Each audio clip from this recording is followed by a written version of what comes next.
नमस्कार। आज हम बात कर रहे हैं इंग्लैंड और भारत के बीच होने वाले टेस्ट मैच की। तीसरा टेस्ट है ये सीरीज का, लॉर्ड्स में।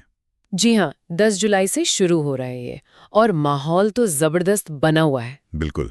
हमारे पास इस मैच का एक प्रीव्यू है और कुछ फैंटेसी टिप्स भी हैं ड्रीम 11 के लिए। हाँ, तो काफी कुछ है चर्चा करने को। सीरीज तो अभी 1-1 पर है और एजबेस्टन वाली जीत, बापरे, 336 रन, क्या कमाल की जीत थी वो भारत के लिए। हाँ, वो तो कमाल ही था। भारत के लिए बहुत बड़ी जीत, वो भी इंग्लैंड में। बिल्कुल। तो अब सबकी नजरें लॉर्ड्स पर हैं। वहां क्या उम्मीद करें? चलिए इसी पर थोड़ी गहराई से बात करते हैं, देखते हैं क्या निकलता है इन स्रोतों से। जरूर। तो मैच लॉर्ड्स में है गुरुवार 10 जुलाई सुबह 10 बजे लोकल टाइम, मतलब अपने यहाँ दोपहर के 3:30 बजे। और लॉर्ड्स की पिच, उसका क्या मिजाज रहता है? देखिए, लॉर्ड्स की पिच की अपनी कहानी है।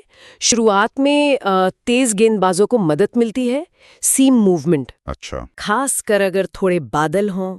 और हाँ, वो लॉर्ड्स की मशहूर ढलान, हाँ, स्लोप। उसका क्या असर होता है? वो ढलान सिर्फ दिखने की चीज नहीं है।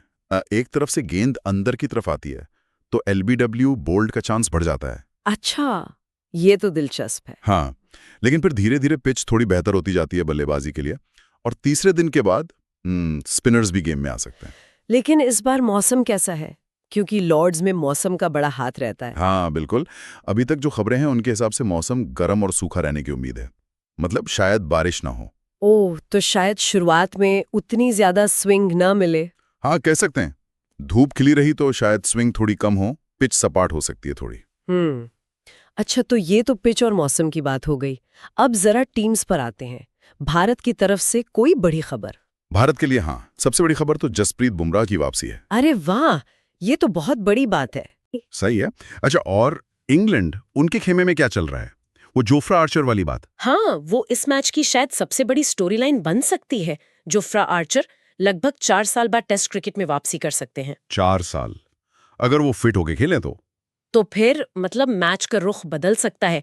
उनकी पेस, उनका बाउंस और वो जो एंगल बनाते हैं क्रीज पर, भारतीय बल्लेबाजों के लिए बड़ी चुनौती होगी। सही कहा। तो इंग्लैंड के पेस अटैक में और भी कुछ बदलाव हो सकते हैं। हाँ, ऐसा लग रहा है। एटकिंसन, कुक, कार्स, इनमें से शायद रोटेशन हो। आर्चर आते हैं तो किसे बाहर बैठना पड़ेगा, ये देखना होगा। तो मतलब दोनों टीमों के तेज गेंदबाजी टूर्नामेंट में एक्शन रहेगा। अच्छा, अब प्लेयर्स की बात करते हैं जिन पर नजर रहेगी भारत से। भारत से देखिए, सबसे पहले तो शुभमन गिल, जिस तरह की फॉर्म में है। एजबेस्टन में वो दोहरा शतक, फिर शतक, कमाल। हाँ, पर लॉर्ड्स की शुरुआती मूवमेंट उनके लिए एक अलग टेस्ट होगी, है ना? बिल्कुल, वो ढलान और शुरुआती स्विंग, ये उनके लिए असली परीक्षा होगी। फिर ऋषभ पंत है, वो तो हमेशा ही एक्स फैक्टर रहते हैं। हाँ, उनका तो अंदाज ही अलग है, कभी भी मैच पलट सकते हैं। जी, और गेंदबाजी में तो बुमराह आ ही गए हैं, और साथ में आकाशदीप। नई गेंद से ये दोनों बहुत खतरनाक साबित हो सकते हैं। और इंग्लैंड की तरफ से आर्चर के अलावा कौन अहम होगा? आर्चर तो है ही, अगर खेले तो।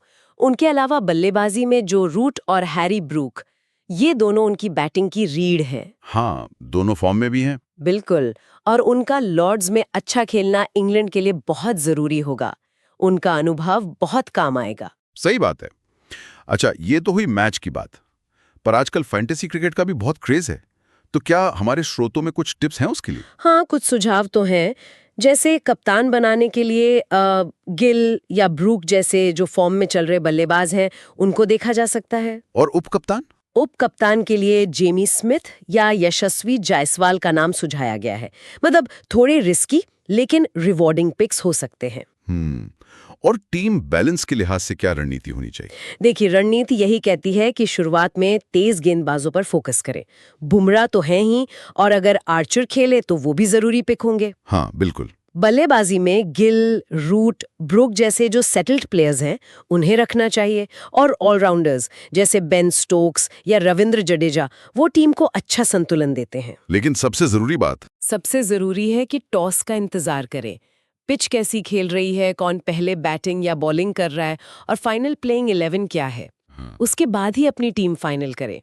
थोड़ा एडजस्टमेंट करना पड़ सकता है। बिल्कुल सही कहा। तो कुल मिलाकर सीरीज बराबर है। लॉर्ड्स का ऐतिहासिक मैदान, बुमराह की वापसी, आर्चर की संभावित वापसी, और गिल, रूट, ब्रूक जैसे खिलाड़ी फॉर्म में, मतलब एक जबरदस्त टेस्ट मैच होने की पूरी उम्मीद है। हाँ, सारे मसाले मौजूद हैं एक रोमांचक मैच के लिए।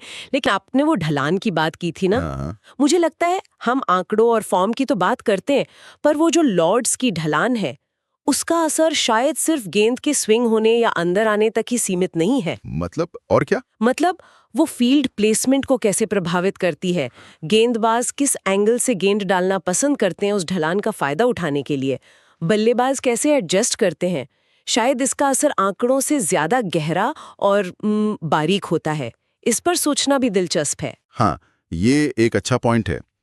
उस भौगोलिक चीज का खेल की रणनीति पर असर जरूर, इस पर भी नजर रखनी चाहिए।